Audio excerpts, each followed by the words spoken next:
SRT1 के साथ मैं सुहेल रज़ा आपकी खिदमत में हाजिर एक नई वीडियो लेकर। मैं अपने चैनल पे एक नया सेगमेंट शुरू कर रहा हूँ ज़ाविया के नाम से। अशफाक अहमद की किताब ज़ाविया के नाम से आप सब बखूबी वाकिफ़ होंगे। जियो न्यूज़ पे PTV पे उनका ये प्रोग्राम चला करता था जिसमें वो अपनी किताब से इक़्तिसाबात आवाम को सुनाया करते थे। तो उनके इंतकाल के बाद 2006 में जो उनका इंतकाल हुआ उसके बाद से सिलसिला मौकूफ़ है। तो मैंने सोचा कि मैं अपने चैनल पर इसका आगाज़ करता हूँ और इस सिलसिले की ये पहली कड़ी है, पहली किस्त है। हम मुख्तलिफ़ इक़्तिसाबात आपको सुनाएँगे और मज़ेदार वाक़यात हैं जो आपको सुनने को मिलेंगे और उसके साथ-साथ हम उसमें से सीखेंगे कि क्या सबक हासिल हो रहा है। अशफाक अहमद साहब कहते हैं, एक दिन मेरे दिल पे बहुत बोझ था, बड़ा परेशान था मैं और तो मैं बाबा जी के डेरे पे चला गया। जो लोग अशफाक अहमद की किताब ज़ाविया को पढ़ चुके हैं, बाबा जी के डेरे से बखूबी वाकिफ़ होंगे। डेरा क्या है, ये बाबा जी क्या हैं? दरअसल अशफाक अहमद खुद कहते हैं कि जिस तरह लोगों को साइकोलॉजिस्ट के पास अगर वो जाते हैं तो वहाँ से उनको एक रिलैक्सेशन मिलती है, अपने मसाइल वहाँ पर बताते हैं। तो इसी तरीके से जब उनके दिल पर बोझ होता है तो वो बाबा जी के डेरे पे जाते थे। तो बाबा जी के पास गए और उनसे बताया, उनसे कहने लगे कि मेरा जो एक दो बहुत ही पुराने दोस्त हैं, बहुत ही मित्र हैं, उन्होंने जो है वो मैं जो कुछ भी लिखता हूँ तो उस पर बड़ी तनकीद करते हैं और तनकीद भी ऐसी करते हैं कि मतलब मैं उन्हें आगे से कुछ कह नहीं सकता। तो इस बात पे मुझे बड़ा दुख है। तो तनकीद बराए इस्लाह नहीं है दरअसल वो। तो बाबा जी ने कहा परेशान होने की बात नहीं है, मैं तुम्हें एक वाक़या सुनाता हूँ। 2 सूफ़ी थे, एक बड़ा सूफ़ी था, एक छोटा। अच्छा, बड़ा और छोटे से क्या मतलब है, यानी एक ट्रेंड था, एक अंडर ट्रेनिंग था। तो वो बड़े सूफ़ी साहब जो हैं वो छोटे सूफ़ी साहब को मुख्तलिफ़ गलियों और बाज़ारों में तजुर्बात हासिल करने के लिए घुमाते रहते थे। एक दिन इसी तरीके से घूमते-घूमते ये दोनों सूफ़ी एक जंगल में पहुँच गए। अब जब जंगल में पहुँचे तो शदीद बारिश की वजह से वो जंगल तकरीबन समझ लें तबाही का शिकार था और इसी तरीके से चलते-चलते इनकी नज़र एक दरख्त पर पड़ी जिसके दामन में एक साँप जो है वो तकरीबन नींद मुर्दा हालत में था।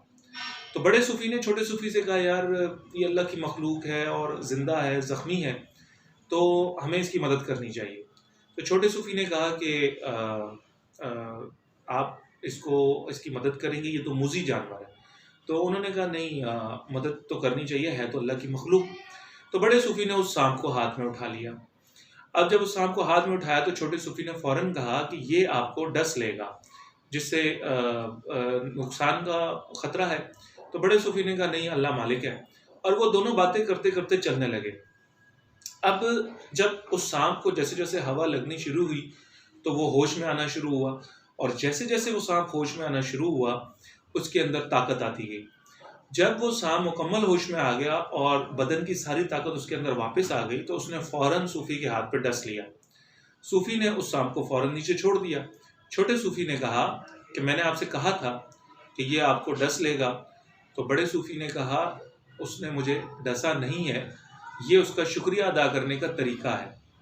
तो बाबा जी ने कहा बेटा जो लोग हैं जो तुम पे तनकीद करते हैं, तुम्हारा कोई बहुत करीबी अज़ीज़ दोस्त या रिश्तेदार, तो वो दरअसल उसका शुक्रिया अदा करने का तरीका ही यही है।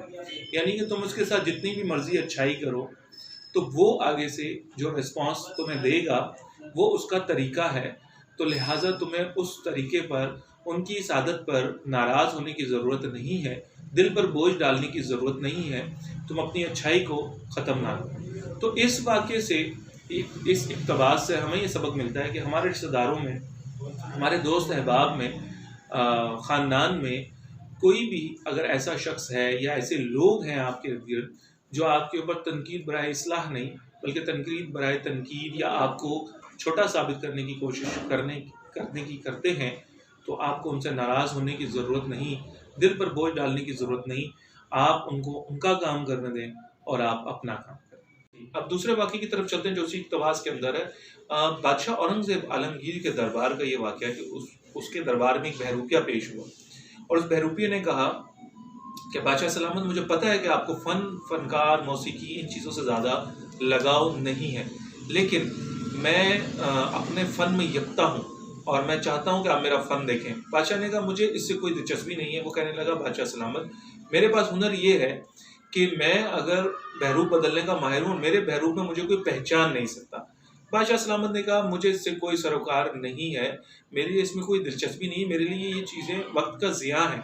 लेकिन उसने ज़िद की, उसने कहा कि बादशाह सलामत, अगर आप मुझे ना पहचान सके तो आप मुझे 500 रुपये देंगे, और अगर मैं आपको, आप मुझे पहचान लिया आपने, तो फिर मैं आपको कुछ दूंगा। बादशाह सलामत ने कहा कि 500 रुपये मेरे लिए कोई बड़ी बात नहीं। अच्छा, उस दौर के हिसाब से 500 रुपये बहुत बड़ी रकम थी। तो बादशाह ने कहा ठीक है, चलो सही है।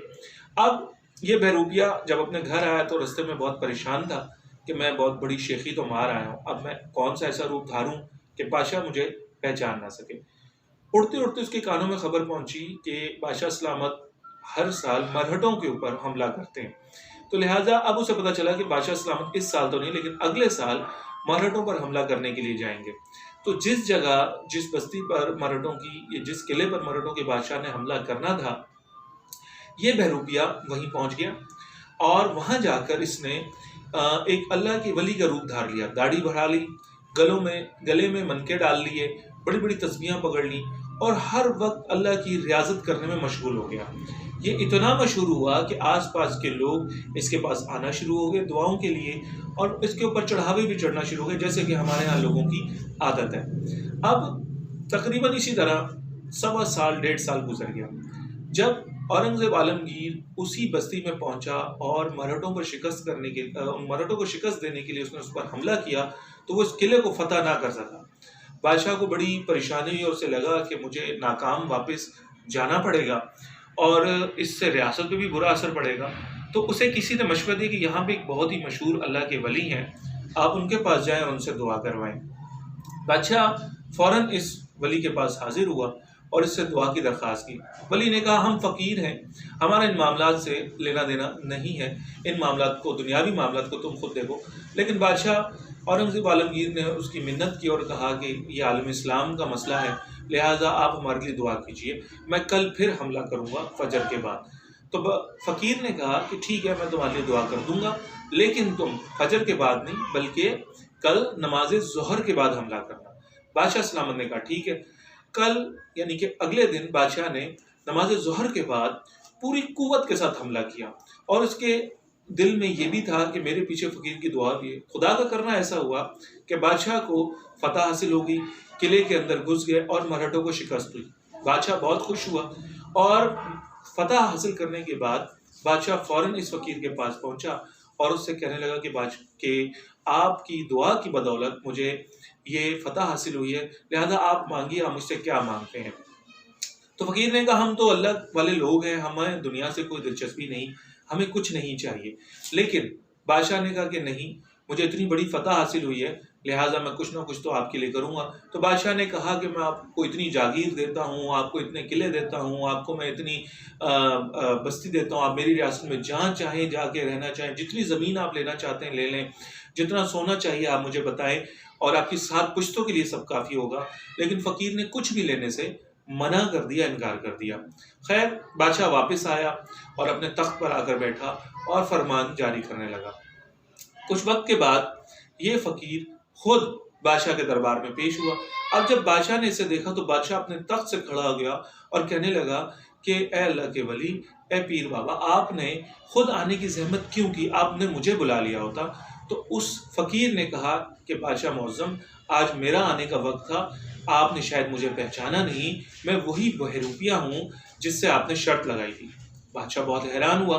तो उस बहरूपिये ने कहा कि लाइए, मैं शर्त जीत चुका हूँ, आप मुझे मेरे 500 रुपये दे दें। तो बादशाह ने कहा कि ठीक है, तुम शर्त जीत गए, मेरी बात समझ में आ गई, लेकिन मेरी समझ में ये बात नहीं आई कि मैं तो तुम्हें इतनी जागीरें दे रहा था, इतना सोना दे रहा था, इतनी दौलत दे रहा था, तुमने वो सब नहीं लिया और अब तुम 500 रुपये की बात कर रहे हो।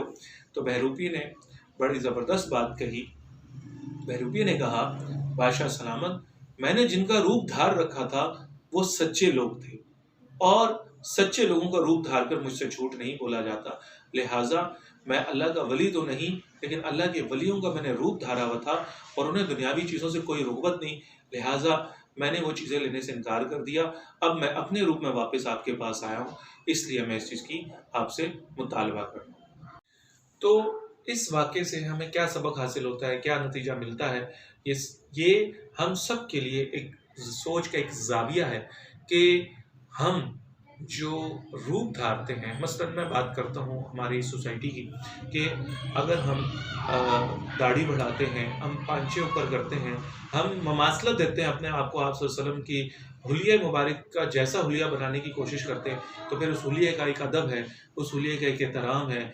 और अगर हम दाढ़ियाँ रख के, हज करके, हाजी कहला के और नमाज़ी बन के हम लोगों के साथ दगा करें, हम लोगों के साथ झूठ बोलें, तो हमारे लिए लम्हा फ़िक्रिया है। मेरे चैनल को ज़रूर सब्सक्राइब कीजिएगा। इंशाल्लाह अगली एपिसोड के साथ फिर हाज़िर होंगे, तब तक के लिए अल्लाह हाफ़िज़।